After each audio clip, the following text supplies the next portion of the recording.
Bruce has been a busy boy on Pender Island, fixing his big green truck on the marina property in front of my girlfriend's camper. One day, nice old charming Newfie Bruce told me all about what a great blind mechanic he was. He was even fixed a squeaky belt on my Toyota. Well, geez, I thought, and I said to my girlfriend of 5 years, we should cook the old boy a home cooked meal since he's living on his boat, and so I invited him into her home. After we all had a nice meal, the next day I come to see my girlfriend helping him find a spanner he must have dropped working on his truck. And then the next day I came there after work and he was showing her how to fix her brakes. And I thought, oh, gee, he sure is nice. But then a week or two later, poor old Bruce, he forgot he ever walked anywhere without his cane and phone. And he had to hang off my girlfriend's tits every time he had to walk down 40 feet to grab another beer. I thought that was strange, but it was immediately corrected. He's blind, you know. This went on for a while, and I was not pleased and said as much. But that Newfie charmer had a way with my girl, and they were learning to sail with old Uncle Ken, too. I thought, well, where's the harm in that? I trust my woman, and hell, I was getting off work so much later than her, and for his part, he didn't work at all. Then the funny thing was, it comes to light that old Uncle Ken couldn't go sailing, and as luck would have it, old Brucey boy and innocent Becky, they just took a dinghy out and went island hopping together.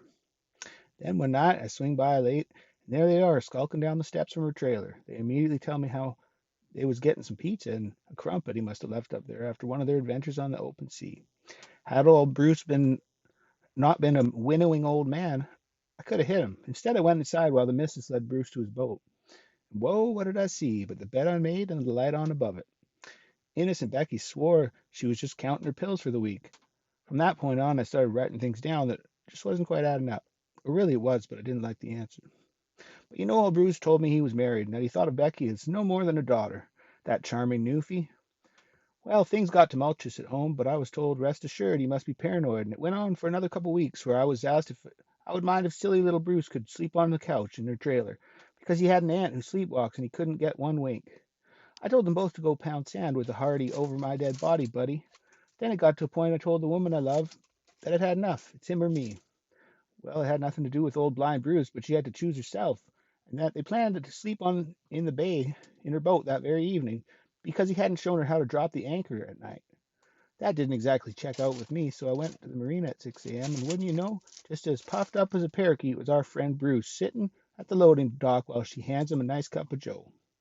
She ghosted me for a couple of weeks, but we finally did talk. As it turned out, they only slept together the night we broke it off, or so the story goes.